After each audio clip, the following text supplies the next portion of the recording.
All right. Good morning, everybody. Today is Wednesday, May 24th, 2017. And this is Before the First Cup with Jules here on UCY.TV. Happy Wednesday, everyone. It is an overcast 63 degrees, but very pleasant here in upstate New York. So where do we leave off yesterday? We titled the show Microbiome, Connectome, Probiotics, CRISPR, and 21st century cures. We have spent the last few weeks looking at gut bacteria types in general, the direct connect between the gut and the brain project itself, and some of the characters who are involved. And we've discovered that there is one individual that is involved in much of this mad science merging of biology and technology. And that would be Georgie Porgy Church. We found that there also are a couple executive orders that we've talked about before, but they have become even more important now as the puzzle starts to become clearer, that Obama had edicted the Brain Initiative back in 2013, as well as a few different executive orders that had to do with not only antibiotic resistance, but also protecting the world from pandemics and viral threats. The Georgie Porgy Church, of course, was one of the founders of CRISPR technology. We've talked about CRISPR since it hit the stage in the very beginning and looked at all kinds of different facets and things that it can be used for, and how frightening it really is that CRISPR is putting scientists, governments, rogue nations, because remember, CRISPR has been democratized. There was a not-for-profit called Adigene that back a few years ago decided that it was a great idea, since it's easy to duplicate the CRISPR-Cas9 system. They sent out copies to anyone and everyone who wanted it around the globe. But hey, guess what? Don't worry about it, because now it's come to the attention of the Senate Armed Services Committee that CRISPR actually is considered a WMD.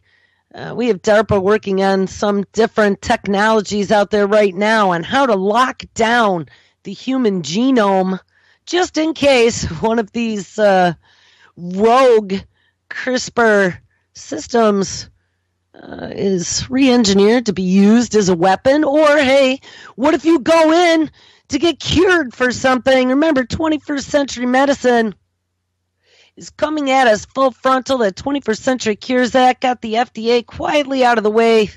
We are now, under the name of precision medicine, better at trying to accelerate cures, as they call it, by using clinical trials as opposed to maybe rigorous approval processes to see whether or not a radical new technology would help someone. This has been spun out of many taxpayer dollars being sprinkle funded at universities, hospitals, and now even private corporations all across the country. And it's put a race on to be able to develop some insane new technology that can splice and dice the planet in some way as fast as you can. We found out a lot of the DARPA funding and a bunch of these different projects has been going to Georgie Porgy Church and the Weiss Institute. He also has worked with a lot of startup corporations, a lot of these companies that spin out as IPOs, doing especially some of this new genomic and CRISPR technology. All were originally DARPA funded, or at least some sort of funding from maybe a tech billionaire who is in bed with the government and the military. Though you won't always see the direct connect, they're all a part of this global control structure that is being set upon us. We found out, though, one of the things that Georgie Porgy Church had been working on was to find ways to tool our gut bacteria that could be then utilized as a quote-unquote cure. We found out MIT had a project developing living therapeutics. That was really the first, way back when that came out a couple years ago, first we had heard about this living programmed organism being inside of our bodies. We had always imagined like little metal nanobots running around inside of us, at least I did. But it has come to the point where no, it's little bacterial organisms that they have been able to turn into micro machines, because there now is a programming language for cells. They can determine what switches to flip on or off, but they also now have that CRISPR-Cas9 technology. Good old Georgia Porgy Church, he brought that to the world to be able to edit on the fly. And they are just beginning their experimentation. We looked at a story right near the end of the show yesterday about CRISPR being used to direct genome evolution of probiotic bacteria. In this case, it was a Streptococcus thermophiles, which they were working with to see where they turned off different sections of its genome where it still could survive after they turned those portions off. And remember, as they start to crack the secrets of life, and this isn't just in humans, this is bacteria and plants, soil, microbial life, and all kinds of other things, they are going to be utilizing this to be able to bag and tag every single bit of us. I saw a story the other day where, I always mention about splicing and diffusing different types of life forms. We even talked about that Insect Allies program, utilizing genetically modified bacteria that was infected with a virus that would do their bidding, and then using those insects to infect the plants. And with that infection, it would spread throughout the organism to genetically modify it on the fly. Well, some of this technology with CRISPR and bacteria becoming a probiotic living therapeutics seems to have some of the same characteristics as that Insect Allies program. There was another story. There were like 5 stories that all came out at the same time, all about CRISPR and curing us of what ails us. So remember, 21st century cures, we're going to be able to be diagnosed by the AI that's running our doctor's smartphone. And then we're going to take a probiotic pill, it seems, to release the hounds inside of us and snip away some of humanity's worst diseases. There's a story out of Wired Magazine, 5/7/2017, how CRISPR could snip away at some of humanity's worst diseases. One of those, of course, is HIV. We talked about Africa. Africa has been one of our favorite clinical trial countries, it seems, over the last 20 or 30 years. We happen to have lots of epidemics or pandemics that happen in Africa, and then we always come out with these new fangled cures that we can test on the population there and see what happens. Well, HIV was one of those. HIV has no cure, they say. I know people who've been able to keep it in check, but it is not quite the impeccable scourge it was throughout the 80s and the 90s. Education, prophylactics, and drugs, and I would even say nutrition. People that I know have utilized nutrition and exercise to keep themselves healthy, have cut down on its transmission. There are also retroviral treatments that keep HIV-positive people's immune systems from collapsing. That was something that I saw as one of the viruses, and there were many, that lactoferrin was good at combating and keeping in check as well. The same ability, though, could be HIV's undoing. And remember, Africa was one of the central locations where they'd said, just like, which one was it? Ebola. They found the single tree where that fruit bat lived that started the Ebola epidemic. Well, remember, it was one monkey in an African jungle that apparently started the HIV epidemic. Wink. But all because of CRISPR. You know, CRISPR, that gene editing technology that got everyone really excited, then really skeptical, now cautiously optimistic about curing a bunch of intractable diseases.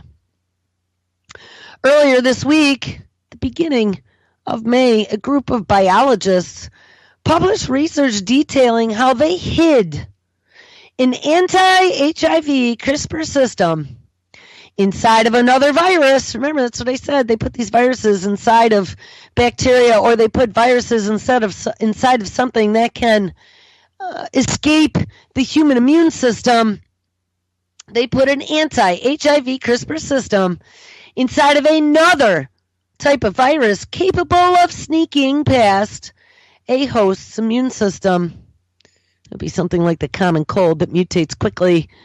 I don't know actually what they used, but that would be one that could get past our immune system easily. What is more, the virus then replicated and then snipped HIV from infected cells along the way. At this stage, it works in mice and rats, not people, but as a proof of concept. It means similar systems could be developed to fight a huge range of diseases. That would be herpes. Herpes, of course, is another DNA virus. We looked at a whole host of DNA viruses way, way back. I think Lyme disease was one as well. Zika, I believe, may have been also. These are ones that go in and hide in your DNA. Chicken pox is another. So they're talking about using CRISPR, coding it to be able to seek and destroy a certain cassette from the genome of the infecting virus, whether it be HIV, herpes, cystic fibrosis, or any type of genetic cancer like the BRCA. And then once this antiviral CRISPR cassette starts replicating inside of the virus it was inserted inside of, that infection, quote unquote, as it spreads throughout your body, starts performing live genetic engineering on your code in your live body. And hopefully there are no off-target cuts to your DNA. And the hope in the end would be that you would have a new and improved DNA strand throughout the cells in your body once you've been fully infected. That would not include your original infection. That is what this is saying. That is what these new quote-unquote CRISPR pills, and in one case we found it could be a probiotic. In this case, it's going to be some sort of guide looking for a viral infection, a DNA virus inside of your body to snip it out of your DNA sequencing. We should all be afraid, people. This is doing live on the fly, shape-shifting immune system stuff that we've been talking about for a long time. This is going to make it possible for them to genetically modify us on the fly to whatever they want to modify us to. You know, and then this is what I was saying about this DARPA project to lock down the human genome, doing a digital rights management type feature. What is that going to mean for us? Do you have to pay? Like, we have antivirals on our computer. We pay our subscription to get our updates. I mean, I literally could see as we have the Googles and the Microsofts and the IBMs all involved now in quote-unquote healthcare, quote-unquote curing disease, you know, even aging, curing aging. Are we going to have to be paying subscription fees to get our new update through our quote-unquote CRISPR pill to make us more perfect or to keep us safe? Or, oh my goodness, there's a new pandemic. If you want to live, you're going to have to pay for it. Welcome to a consumeristic society.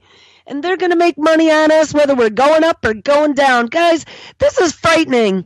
I mean, not only do we literally have them with the capability now to manipulate life on the fly, real time, like the coding of life, but we also have these same lunatics that are going to be able to decide whether or not you're worth it. Hey, maybe, just maybe, you are not authorized to purchase this update. It's because you don't fall within the certain genetic code that we've deemed worthy to continue in the future. You have become now an unsupported operating system. See how this works, people? This is frightening because I never saw myself as really interested in biology. I mean, I'm interested in science, and I always was. I'm interested in the secrets of life, but I never really found myself with an interest in like the nuts and bolts of biology and how all of our systems work until I started to be really sick myself. But then it was more about nutrition and, the more tangible things. But now we're down at this microbial and viral level. And we're finding more and more as we start digging into this that technology, something that we've all grown up with, something that we have this innate understanding of, just as how things connect because we utilize it every day and it's so integrated into our daily lives.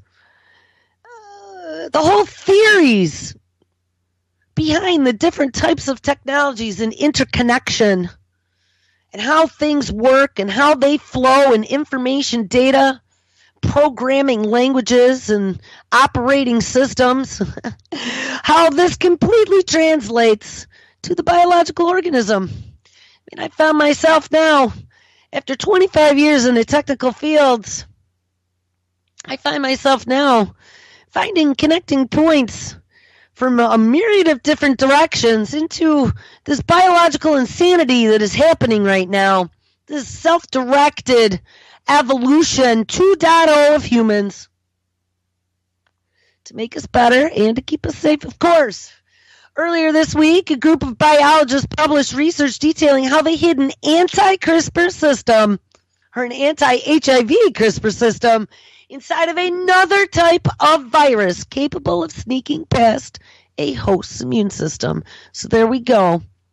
They're going to make it the Trojan horse. We've talked about that whole concept and how they get this stuff inside of us many times. Even nanotechnology, they coat them in a little lipid coating. Your body goes, oh, it's a lipid, and let it through. But actually inside, it's got another payload that the body doesn't even realize. What's more, the virus then replicated within the host body, and as it did, it snipped HIV from infected cells along the way. At this stage, it works in mice and rats, not people yet, but as a proof of concept, it means similar systems could be developed to fight a huge range of diseases such as herpes, cystic fibrosis, and all sorts of cancers. Those diseases are all treatable, but to varying degrees. But the problem with treatments is you have to keep doing them in order for them to work.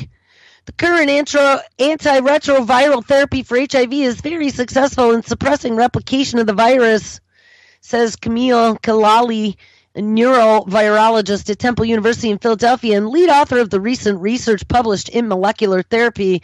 But that does not eliminate the copies of the virus that have been integrated into the host's genome. So anytime the patient does not take their medication, the virus itself can rebound. Plus, those treatments can and often do fail. Gene therapy, as they call it, has promised to revolutionize medicine since the 1970s, when a pair of researchers introduced the concept of using viruses to replace bad DNA with good DNA. The first working model was tested on mice in the 1980s. And by the 1990s, researchers were using gene therapies with limited success to treat immune and nutritional deficiencies. Now, what's even more interesting is if anyone remembers in some of the research we've done, GMO foods first came onto the scene when, in the early, late 1980s and the early 1990s. They were manipulating things such as bananas, apples, tomatoes, potatoes, rice, all kinds of other things, looking at how to genetically modify plants and insert things, genetically modify foods and insert things to turn them into edible, quote-unquote, edible vaccinations.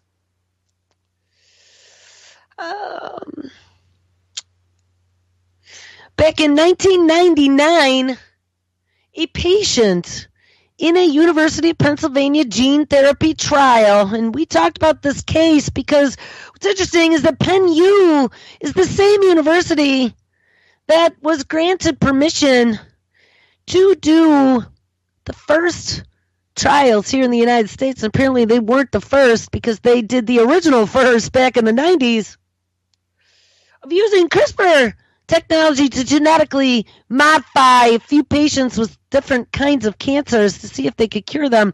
I still did not see that project got off the ground, trying to beat us to the punch.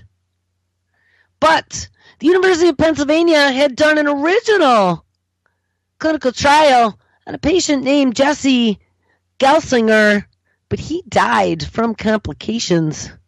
Tragedy temporarily skid-stopped the whole field of gene therapy, but it is steadily getting its groove back. And in 2012, the discovery of CRISPR made that easy. And they say accurate cuts on human genes. It's even added more vigor to the field. Now remember, we've also now read a few studies, and this author apparently didn't see them, that there are issues with CRISPR. CRISPR does have problems with off-target cutting. There was another technology, I think the pre-CRISPR technology was called TALENs, maybe, or maybe that was a DARPA program. But there was a pre-CRISPR editing that was way less precise. CRISPR came along using guides, and it's a lot more precise. But then there was something like CRISPR 2.0 we had covered maybe a few months back that is coming as well. CRISPR as an agent for curing HIV has its own problems. For one, and let's not even get into the question of where HIV actually came from. All right, there are a lot of theories out there with it being a part of a bio warfare or genetic warfare project. They're able to target certain individuals that might have a genetic propensity for something. This was, and I don't even know, there's so many theories out there about how this HIV may have come about. They don't think it was natural, though. It may have even been some sort of strange human-animal crossover testing. You know, Africa has all kinds of secret biolabs. Again, one of those mad science offshore countries. Well, that's a continent, but there are offshore countries within the continent of Africa. We've had quite a military and bio warfare presence for quite a long time. The one thing interesting about HIV is that it mutates and evolves just like Ebola. So Khalili and his co-authors couldn't just program their CRISPR system with a single genetic mugshot like they typically would do, where you have a guide and it goes in and finds a match and it goes, oh, here's a match, snip, snip, replace. Instead, they had to target enough of its unchanging genes that were so critical to the virus's survival. Ding-a-ling-a-ling. Now, we looked at a story yesterday.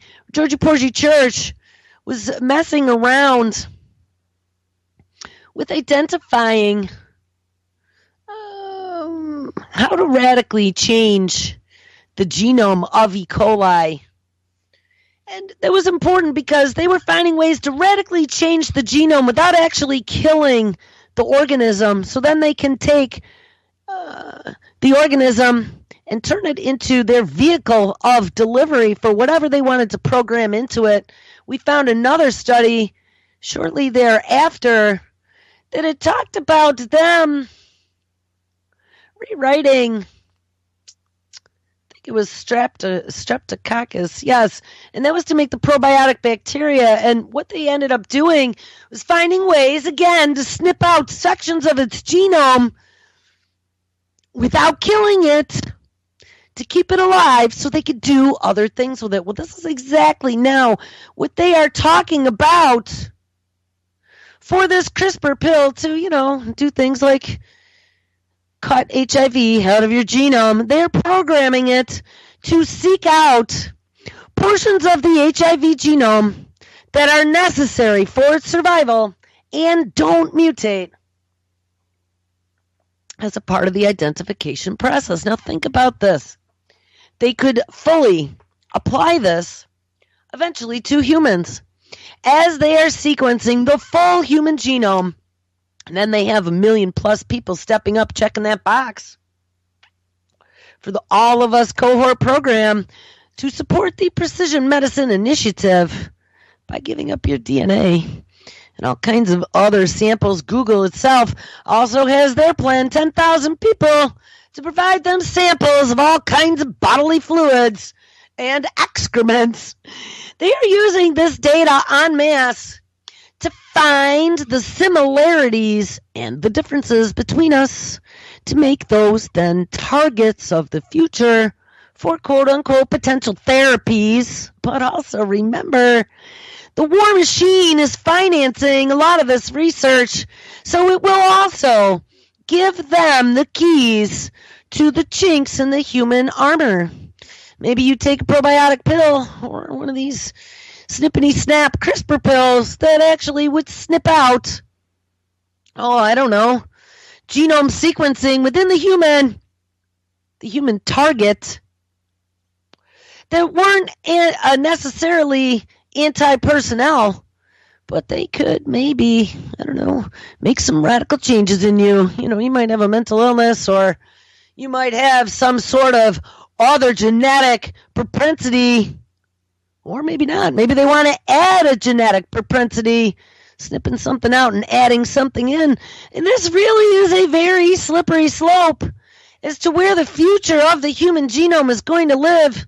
This is self-directed evolution that they are talking about right now. And though they're not talking about targeting things that potentially could be passed down to your progeny, I don't know, maybe potentially it could. If you had a DNA virus, could that potentially be passed down? I don't know the answer to that question, but that's a very good question. Homework assignment. Somebody find out if those DNA viruses, we mentioned them, chickenpox is one, herpes is another, HIV is a third. I don't know, what else did they say? I know cystic fibrosis. If you have a cystic fibrosis gene, the only way to pass that down to your children in a dominant trait, so they would be affected, would be if both parents had a cystic fibrosis gene. So maybe it's the same for the rest of the DNA viruses. There would be a very good chance if both parents had a recessive cystic fibrosis gene, it would pass down and potentially a child could have it. So like I said, maybe it's the same, but I don't know. I am not a scientist. I just play one on the radio. Anyway, so they were messing around with CRISPR and HIV and DNA in order to get approval for human use. This type of CRISPR-born cure would have to be both safe and effective. This study got part of the way. This study was going strictly for efficacy. Does this work? And Khalili and his co-authors treated the mice and rat model with strains of HIV that were latent, hiding away in cellular DNA, and others where the HIV was actively replicating. Then they used it on mice grafted with human cells. What? So guess what, people? We have humanized mice as well as humanized pigs, thanks Georgie Porgy Church.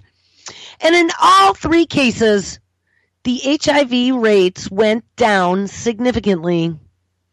Other good news on the safety front, and I guess they did know about off-targets. There was no evidence, they say, that their trial made any off-target cuts. But they'll need to run more experiments to make sure that that is absolutely the case. Well, few.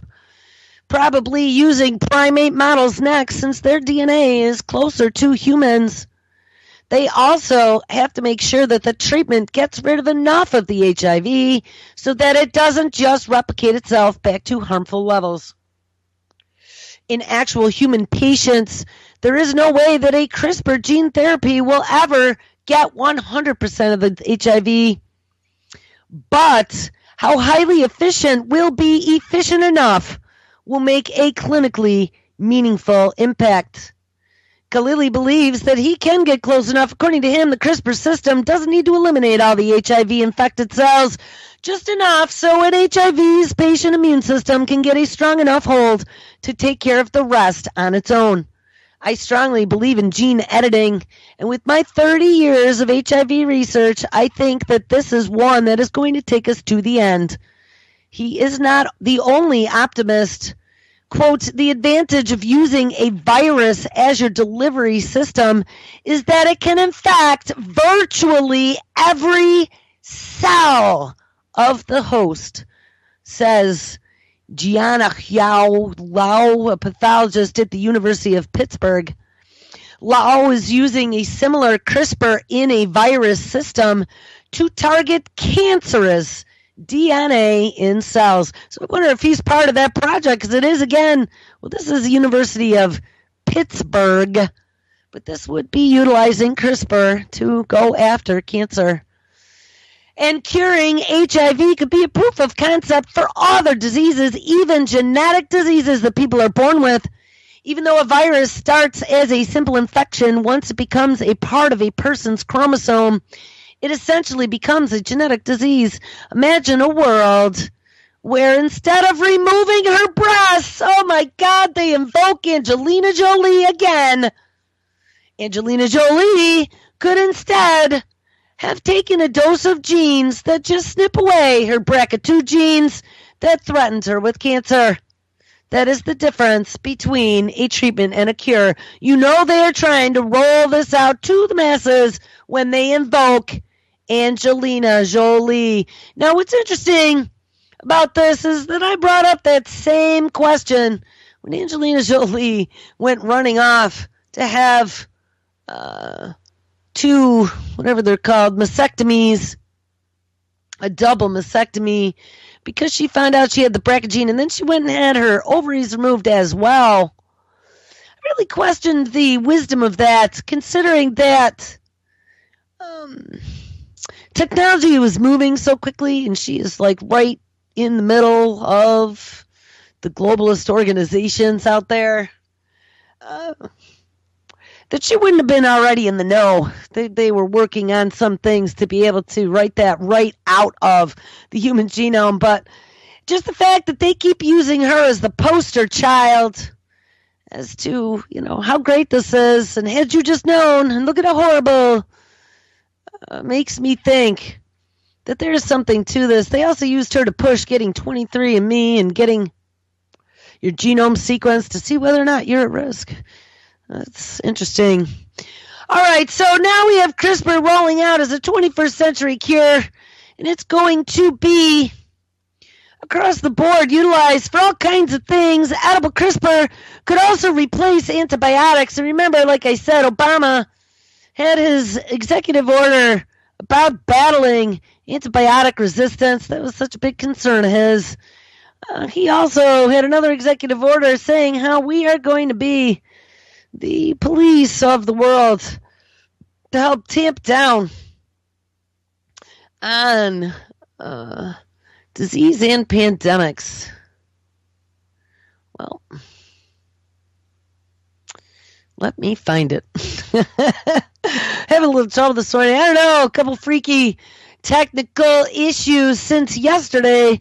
I don't know if anyone went out to the UCY.tv homepage and were looking for archives from YouTube, but it seems out of the blue. It almost seems to me like something happened on the back end of my website where there's an API that isn't pulling properly from YouTube, but everything worked fine until yesterday.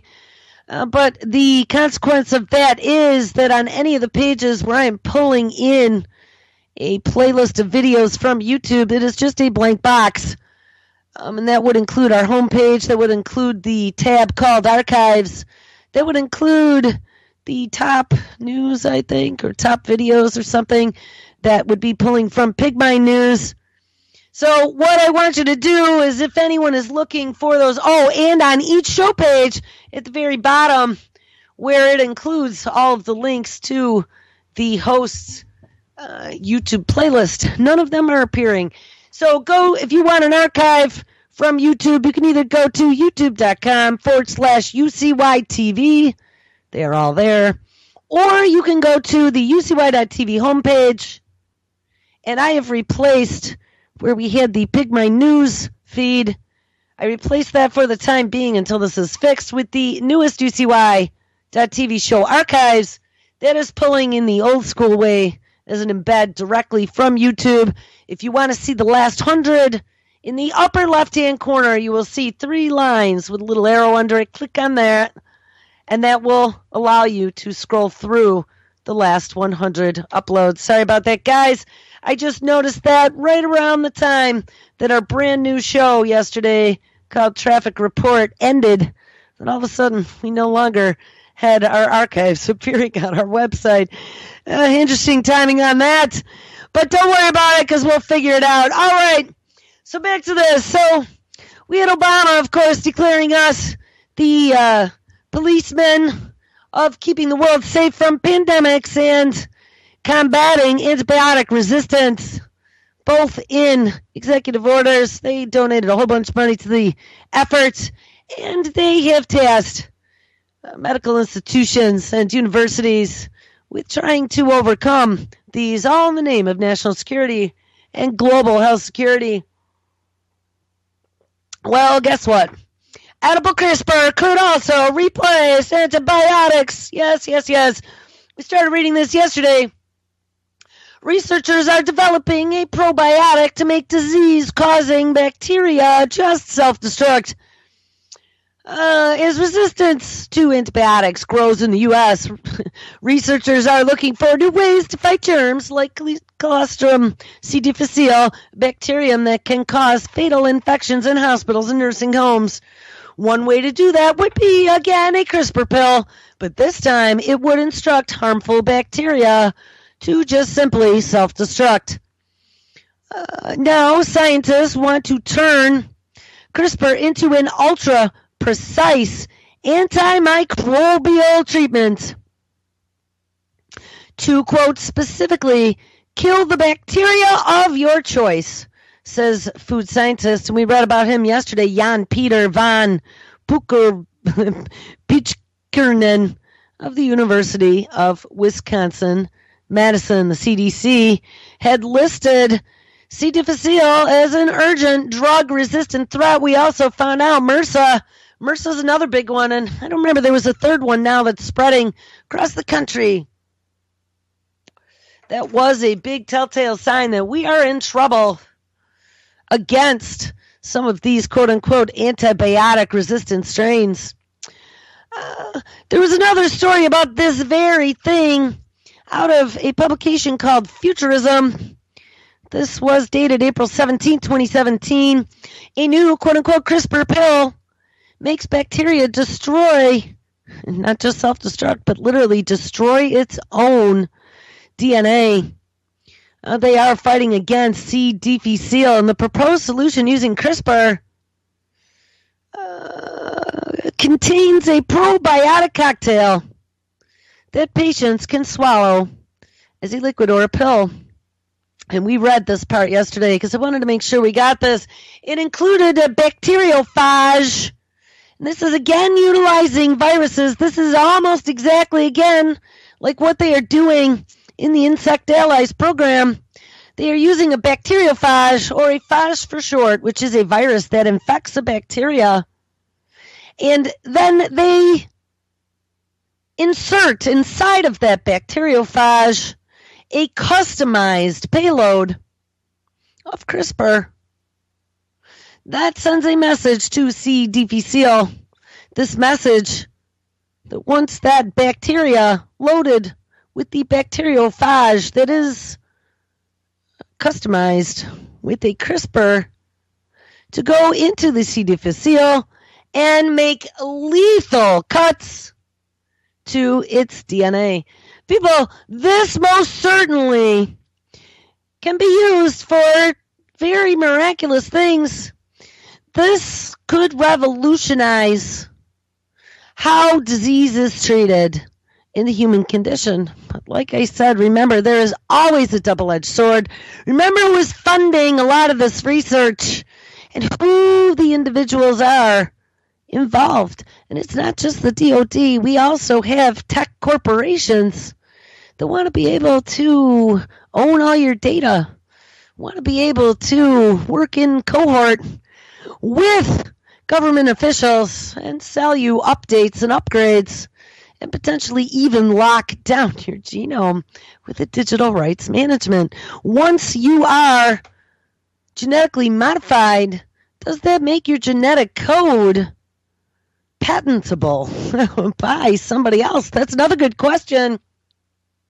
You know, in the very beginning, there was a lot of hoopla about whether or not natural organisms that were cultivated in the wild were patentable by an individual or corporation. But it seemed commonplace once, and I think it was a patent for Georgie Porgy Church, the FDA or the CDC, one of our federal organizations, actually patented a gene in the name of, I think it was George Church.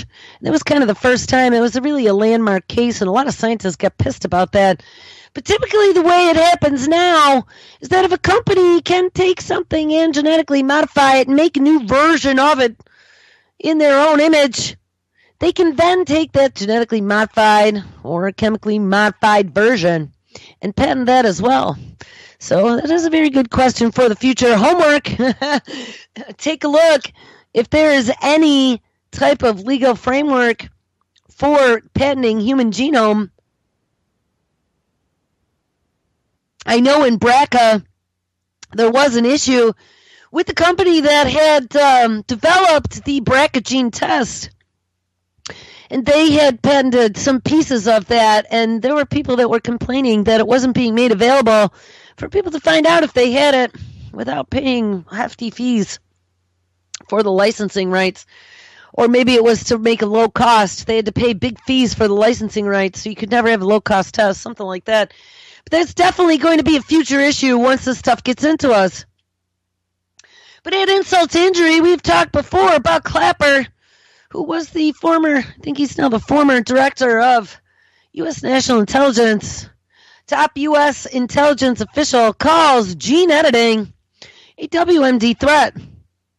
Easy to use, which we found, and hard to control. And it can even be used in mommy's back bedroom. It's been democratized.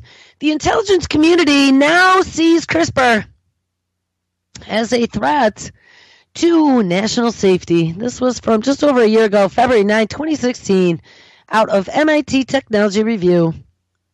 Genome editing is a weapon of mass destruction that is, according to James Clapper, the now former U.S. Director of National Intelligence, who on Tuesday in February of 2016, in the annual Worldwide Threat Assessment Report of the U.S. intelligence community, added gene editing to a list of threats posed by, quote, weapons of mass destruction and proliferation, unquote.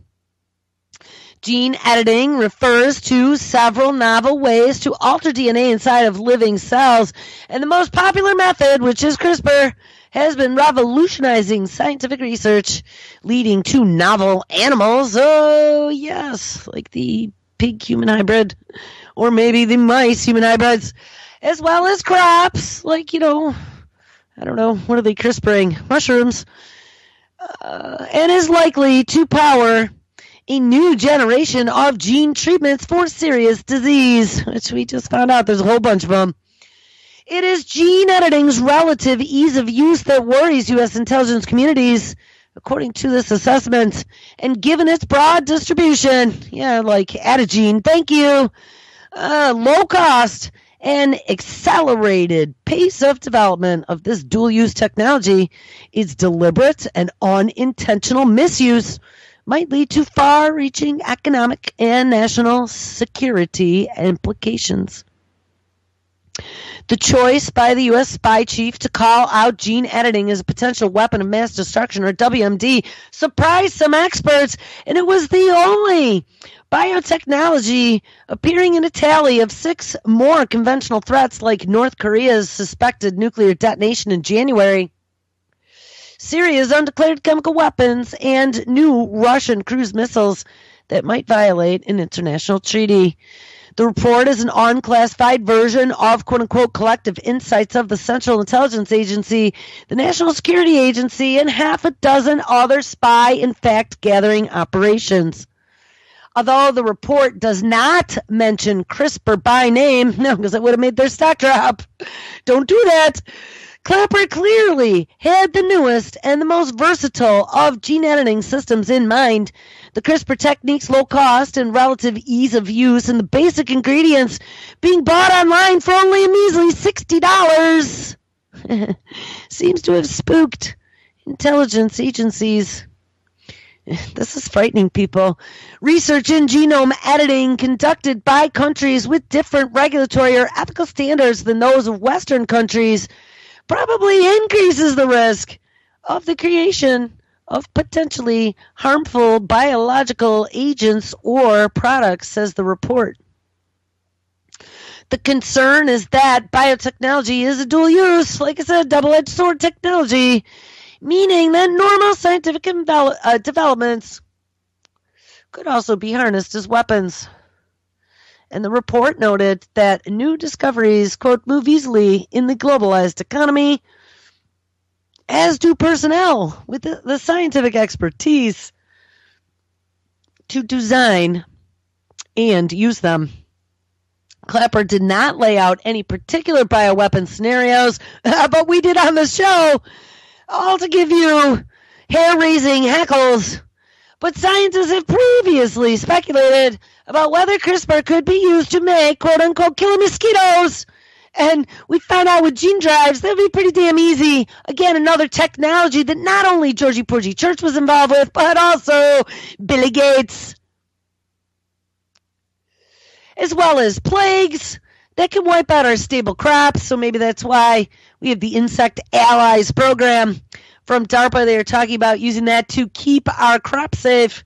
Or even a virus that could be spread that would snip people's DNA and potentially wipe them out. Biotechnology, more than any other domain, has great potential for human good, but it also has the possibility to be greatly misused, says Daniel Gerstein. I added greatly, but it is greatly misused. It could be the apocalypse, guys. It could wipe out everything, bug life, plant life, human life, with just the release of a few typhoid Marys, says Daniel Gerstein, a senior policy analyst at RAND and a former undersecretary to the Department of Homeland Defense. We are worried, oh, I'm sure you are, about people developing some sort of pathogen with robust capabilities.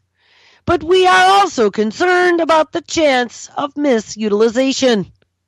We could have an accident, wink, with genome editing that is catastrophic, since the genome is, yes, like I've said many times before, is the very essence of life. That's why we shouldn't even go here.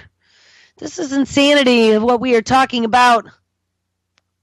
Piers Millett, an expert in bioweapons at the Woodrow Wilson Center, Washington, D.C., says that Clapper's slinging out of gene editing on the WMD list was a quote-unquote surprise, since making a bioweapon, say an extra virulent form of anthrax, again, remember, bacillus bacteria, that the DoD has done lots of research in, still requires a mastery of a wide raft of technologies. Development of bioweapons, well, don't worry about it because they have found ways to edit bacillus bacteria utilizing CRISPR as well. We covered that the other day. Development of bioweapons is banned by the Biological and Toxic Weapons Convention, and that was what we read about in 1972. Nixon inked it, but it never ended, really. A Cold War-era treaty that outlawed biological warfare programs. The U.S., China, Russia, and 172 other countries have signed it. And Millett says that experts who met in Warsaw last September to discuss the treaty felt a threat from terrorist groups was still remote, given the complexity of producing bioweapons. But then we find out there were DIY kits that Johnny could do in Mommy's back bedroom, and you can get a centrifuge on eBay for just a few dollars. You could get CRISPR for $60, we just found. So, it takes a little bit of ingenuity and a few disgruntled biotechnologists who want to leave the profession. I don't know, maybe get back at being angry at humanity, teach them a lesson. And we got a big problem, Clyde. That's all it's going to take.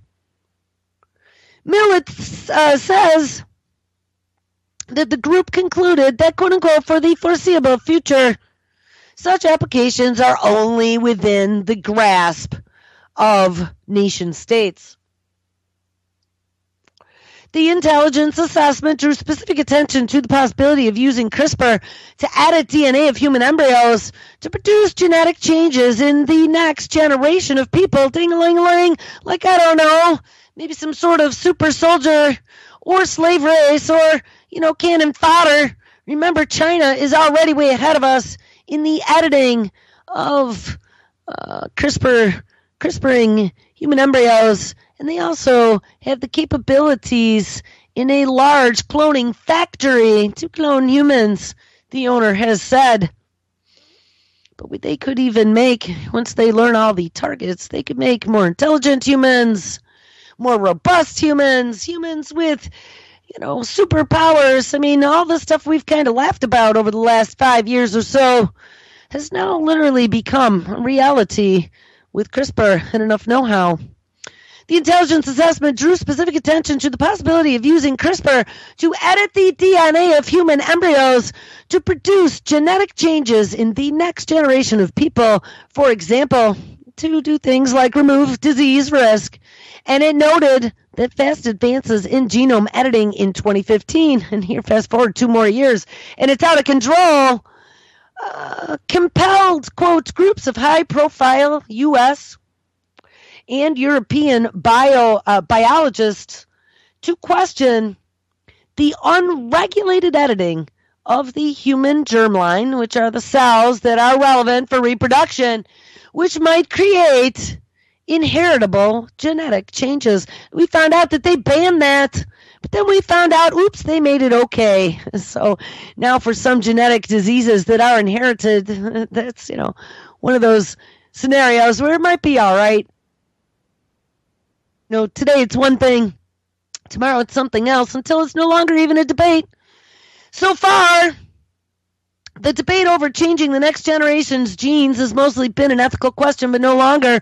And the reports do not say how such a development would be considered a WMD, although it is possible to imagine a virus designed to kill or injure people by altering their genomes. And think about this, it is even possible to create a WMD that is a virus designed to kill people with a certain genetic section of their code. Maybe they find out that people with a certain genetic code are more apt to not be as trustworthy, or more apt to be more rebellious or more apt to cause a lot of problems. We found that they already can tell by 3 years old whether or not somebody will potentially be a criminal in their future.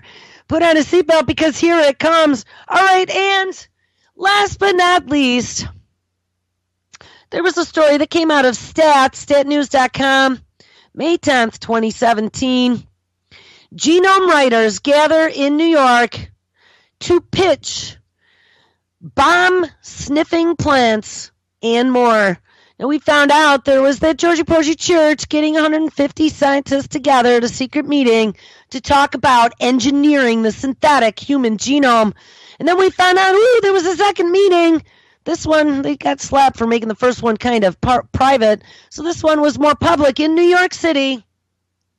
As scientists aiming to create genomes from scratch see it, nature had her chance. 3.8 billion years to be precise, length of time that life on Earth has been evolving and supposedly getting more finely adapt and more complex. Now they say it is the turn of scientists who think that they can do better. Yes, they elevated themselves to the position of gods. Halfway through a 2-day meeting of the Genome Project right at the New York Genome Center in New York City, more than 250 attendees from 10 countries had unveiled dozens of ways that designing and building genomes might make the possible a dazzling litany of futuristic advances.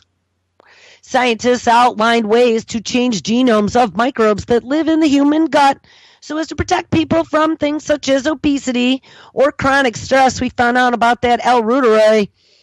And to change plant genomes so that they will be able to detect the explosive TNT. Imagine a photograph of an airport security surrounded by plants that are bomb sniffing, or to make bacteria that can produce pharmaceuticals resistant to viruses that have shut down expensive production lines and more. These new ideas will not become reality as quickly as the GP right organizers hoped, however. Thank God they are now just waiting for the money. All right, guys, make sure you stick around. Lots of video today, and I will catch up with you tomorrow.